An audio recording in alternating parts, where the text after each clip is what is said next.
La mise en place du marché en pleine chaussée à Analakil, prévue pour aujourd'hui, n'a pas pu se concrétiser car de nombreux paramètres ne sont pas encore réglés selon la commune urbaine d'Antananarivo. Les étudiants sortant de l'Institut de formation interrégionale des paramédicaux, issus des 4 coins du pays, ont été refoulés de la zone d'Abouidaï, où se situe le ministère de la Santé ce matin, alors qu'ils manifestaient, banderoles à l'appui, pour leur intégration dans la fonction publique. De l'actualité internationale, quelques dizaines d'étudiants mobilisés en faveur des Palestiniens ont décidé d'occuper un nouveau bâtiment de Sciences Po Paris depuis jeudi 25 avril au soir, au lendemain d'une évacuation par la police d'un autre site de l'établissement dans le sillage des actions menées dans des universités américaines.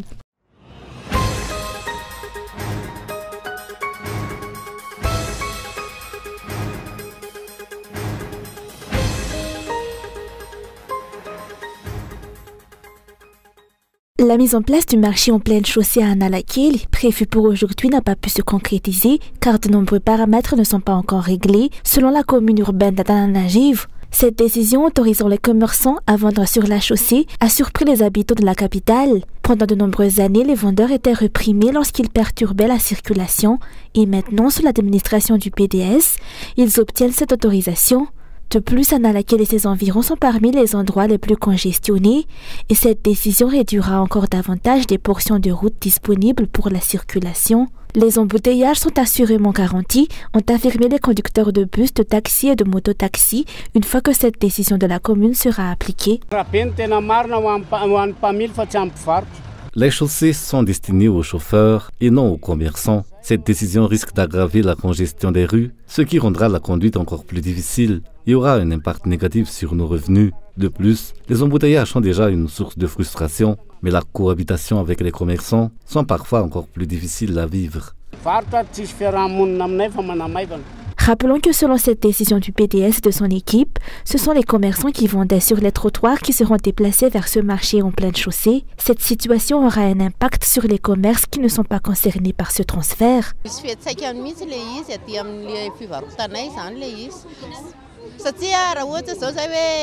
Cela aura un impact considérable sur notre marché, car les clients auront désormais un accès limité à nos commerces.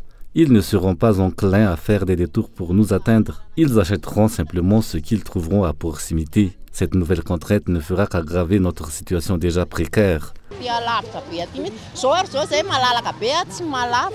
Les usagers de la route estiment que le gouvernement et le PDS d'Antananarivo ont tort s'ils pensent gagner le faveur de la population avec cette mesure non avisée et peu réfléchie.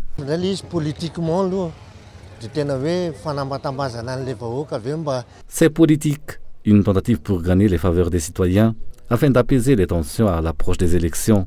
On a l'impression que c'est un schéma récurrent. On nous fait subir le pire, puis on tente de nous apaiser avant de nous faire endurer à nouveau des épreuves. Nous nous retrouvons sans issue et même le simple fait de s'exprimer peut nous conduire en prison. La situation actuelle est rocambolesque. Les décisions prises par l'ancien maire sont contredites par celles du nouveau PDS. Sous l'ancienne administration, des efforts ont été déployés pour moderniser les méthodes de travail et les revenus de la commune grâce à la digitalisation, tout en renforçant la lutte contre la corruption. Une pratique contrée par la nouvelle décision de l'actuel PDS de revenir à l'utilisation de tickets. Permettre aux commerçants de vendre en pleine chaussée contredit les principes selon lesquels les chaussées sont réservées aux voitures, les trottoirs aux piétons et les marchés aux commerçants. Bien que de nombreux marchés aient été construits dans la capitale, ils restent pratiquement déserts. Cette situation pousse les commerçants légaux à se demander pourquoi les vendeurs de rue ne sont pas encouragés à rejoindre ces marchés au lieu d'être incités à vendre en pleine chaussée.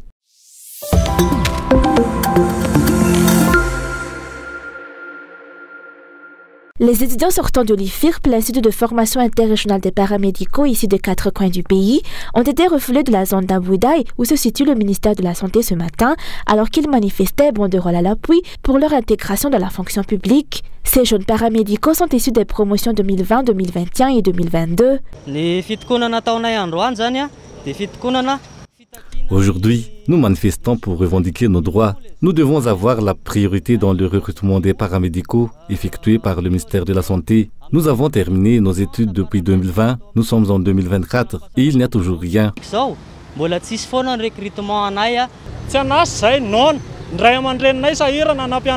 Nous sommes au chômage, nous avons faim, nos parents ont eu des difficultés à nous faire étudier et pourtant jusqu'à maintenant, nous n'avons pas de travail. Les projets, les hôpitaux privés ne veulent pas nous embaucher à cause de l'engagement que nous avons pris auprès du ministère de la Santé. Or, jusqu'à maintenant, nous n'avons pas été recrutés. Le ministère de la Santé a des postes budgétaires pour lesquels on pourrait recruter des étudiants de l'IFIRP chaque année. Après le Covid-19, le nombre des postes à pourvoir a été multiplié compte tenu de l'insuffisance de personnel. Nous exigeons que les sortants de l'IFIRP soient prioritaires dans les recrutements. Le 29 février dernier, ces étudiants sortant de l'Institut de formation interrégionale des paramédicaux avaient organisé une manifestation pour alerter les responsables de leur situation. Des pourparlers avaient alors été engagés mais sans résultat tangible. La publication des postes budgétaires n'a pas été effective durant les 100 jours au cours desquels le ministère de la Santé était censé le faire. C'est ce qui a motivé la poursuite du mouvement des étudiants, d'autant que les hôpitaux publics manquent de personnel paramédical. Ainsi, au centre hospitalier universitaire Joseph Raffagnandji-Naval, un paramédical a en charge une moyenne de 100 patients, d'après un médecin que nous avons interrogé ce matin. Les étudiants prévoient de continuer à manifester tant qu'ils n'auront pas obtenu gain de cause.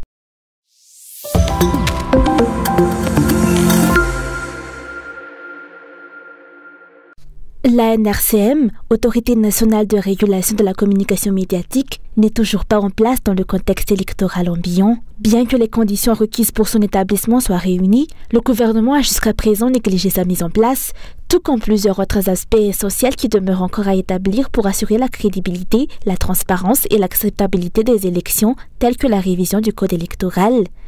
À Madagascar, alors que le pays se prépare pour des élections, il est impératif de respecter toutes les lois en vigueur, notamment celles régissant la presse, qui revêtent une importance particulière. La création de la NRCM est donc une étape cruciale à franchir. Elle constitue une garantie essentielle pour l'organisation d'élections équitables, tout en protégeant les droits de chaque candidat.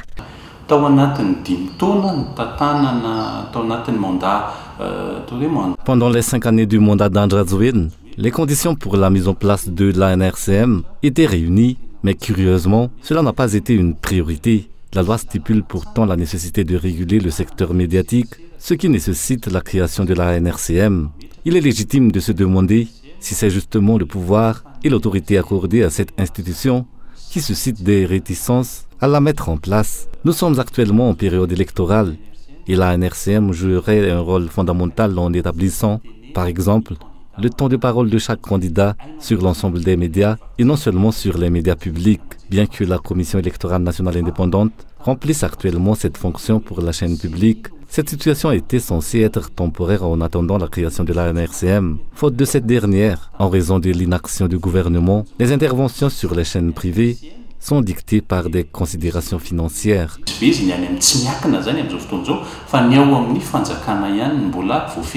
La NRCM est une institution chargée de surveiller et de coordonner la communication des médias pendant la période électorale.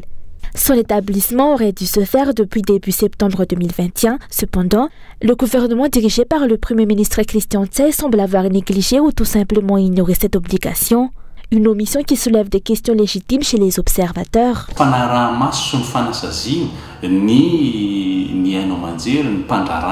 La surveillance et la sanction des médias sont les missions de la NRCM. Pourtant, son établissement tarde à se concrétiser. Pourquoi cette procrastination ?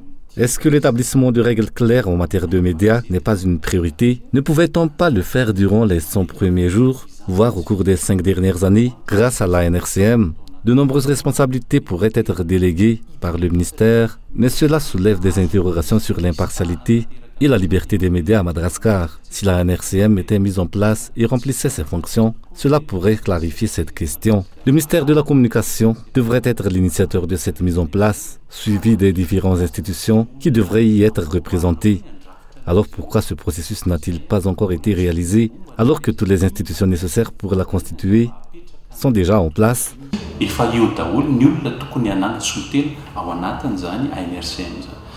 La mise en place d'une institution telle que la NRCM serait essentielle pour prévenir tout soupçon concernant l'organisation de la communication électorale.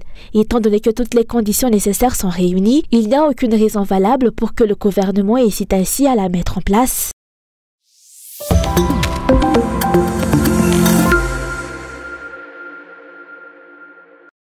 La bonne gouvernance, la lutte contre la corruption, la transparence dans la gestion des finances publiques, ce sont entre autres les critères exigés par le FMI, le Fonds monétaire international, pour que Madagascar puisse avoir accès à différents financements. Le FMI suit de près les engagements pris par l'État. Il a dépêché une délégation dans le pays qui évalue les avancées dans la concrétisation des objectifs de bonne gouvernance et de lutter contre la corruption. Passage du FMI à Madagascar, le système anticorruption est convié pour une rencontre. Et nous les remercions particulièrement pour ça. Nous nous sommes concertés ce matin autour de plusieurs points sur l'avancement de la lutte contre la corruption à Madagascar, mais aussi sur la nouvelle stratégie nationale de lutte contre la corruption. Le FMI porte une attention particulière et surtout que, comme nous savons, dans la politique générale de l'État, le troisième pilier, le troisième ANJI, concerne la bonne gouvernance et la lutte contre la corruption, et la bonne gouvernance tourne autour des détournements des fonds publics. Le FMI, en fait, est une institution pour qui la gouvernance en matière macroéconomique est importante. Donc, ils ont un regard particulier sur les finances publiques, les dépenses et le blanchiment des capitaux et le détournement de fonds.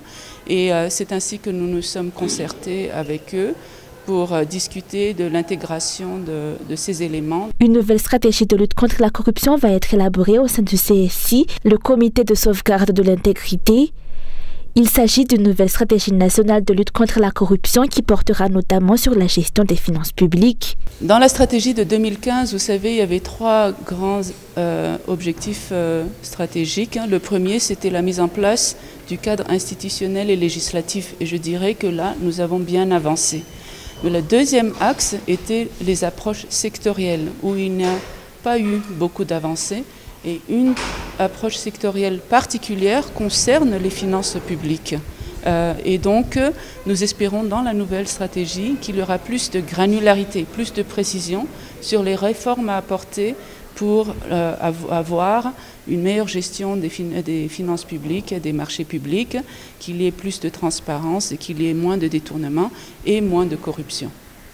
Je ne négocie pas les éléments du FEC, mais je peux dire que depuis 2017, le FEC de 2017-2021, il y a toujours eu un chapitre sur la gouvernance et la lutte contre la corruption, ce qui fait que le système anticorruption est toujours convié à rencontrer le FMI et que nous échangeons toujours sur les avancées à Madagascar. Les différentes entités de lutte contre la corruption ont rencontré ce jour la délégation du FMI en visite à Madagascar.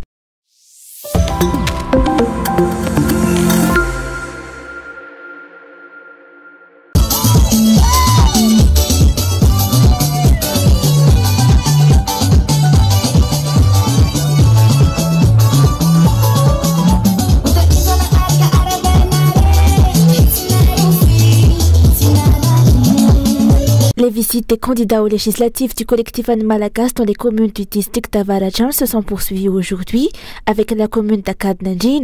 Les candidats Adwan Jailenarvel et Angela Tavlai ont échangé avec les habitants sur les questions générales du pays, les besoins locaux de la population, ainsi que sur les responsabilités de ceux qui seront chargés de défendre les intérêts du peuple à l'Assemblée nationale. Beaucoup d'efforts ont été déployés et ils doivent être préservés, a déclaré le candidat Angela Tavlai, soulignant l'importance de protéger les avancées réalisées. Ceux qui espèrent des changements ne sont pas peu nombreux, a-t-il ajouté. Durant cette rencontre, les candidats ont également encouragé les citoyens à se joindre à eux pour faire avancer le changement à Avarajan et dans tout Madagascar. C'est un changement qui exige du courage et de la détermination, a affirmé le candidat Adwan Jailenarvel, un changement qui commence dès maintenant. Il est crucial que les lois qui auront un impact sur la vie quotidienne du peuple soient promulguées et que toutes les dépenses publiques bénéficient à la majorité, a-t-il ajouté. Le rôle d'un député est extrêmement difficile. Ce n'est pas une tâche à la portée de tout le monde. Nous nous efforçons de promouvoir le changement. Nous nous sommes rassemblés avec des individus de divers horizons politiques, sociaux et religieux afin de sélectionner ceux qui sont réellement qualifiés pour assumer ce rôle. Ce qui nuit à notre pays, c'est le fait que n'importe qui, se croyant à part, cherche à occuper cette position. Nous militons pour que l'éducation soit gratuite dans tout Madagascar. La réponse des dirigeants est d'investir dans un projet tel qu'un téléphérique. Mais demandons-nous, un téléphérique aura-t-il un impact sur Akadnanjin? Beaucoup d'argent a été dépensé pour ce projet. Cet argent aurait pu financer la scolarisation gratuite de tous les enfants malgaches pendant 20 ans. C'est cela, faire de la politique, se battre pour les intérêts du peuple et de notre pays. Nous devons nous lever et avoir le courage de changer les choses. Nous devons être honnêtes et tolérants et surtout nous devons agir. Car si nous ne le faisons pas, la situation à Madagascar ne s'améliorera pas. Nous luttons pour le changement, mais nous le faisons dans l'intérêt supérieur du pays. C'est là le devoir d'un député. Mais cela ne se réalisera que si nous sommes unis.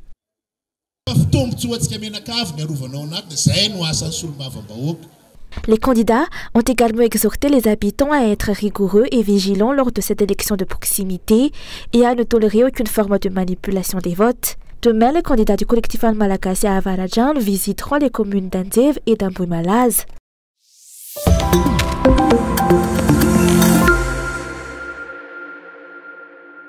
L'État marocain va prendre en charge l'installation de l'ambassade de Madagascar à Rabat.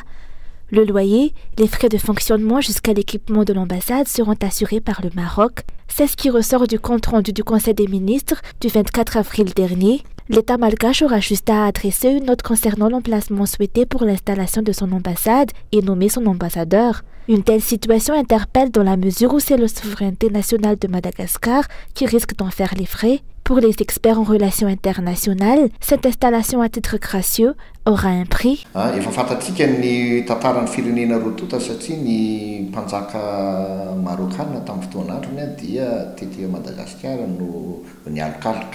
Nous connaissons l'histoire entre les deux pays, car le roi du Maroc a été en exil à Madagascar à une certaine époque. Le Maroc, revenu dans l'Union africaine, mène une grande offensive diplomatique et Madagascar fait partie de ses cibles. Il n'y a rien de répréhensible au plan économique. Toutefois, la prudence est de mise au niveau diplomatique. Madagascar a une ambassade en Algérie et comme nous revendiquons les îles éparses. Le Maroc revendique le Sahara occidental. C'est délicat au plan diplomatique, surtout pour notre souveraineté nationale, dans le contexte de la mondialisation, où les frontières sont virtuelles.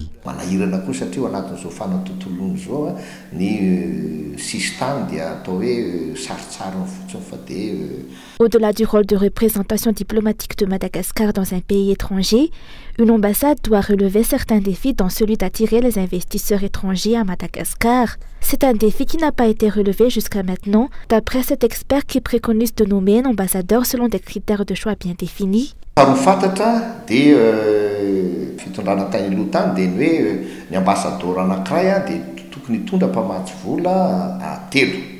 Lors des précédents régimes, un ambassadeur devrait faire venir au moins 3 investisseurs dans le pays.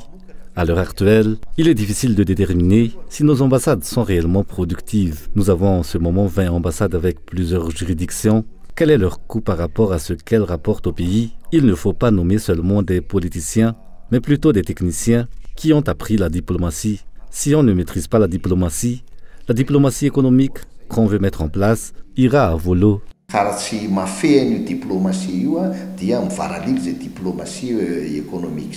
Un ambassadeur occupe une position stratégique pour défendre les intérêts du pays qu'il représente. D'après cet expert, l'État malgache n'a jamais su tirer profit de ses représentations diplomatiques à l'étranger, ce qui l'a toujours placé dans une position inconfortable dans ses négociations. La revendication de la souveraineté de Madagascar sur les îles éparses en est une illustration.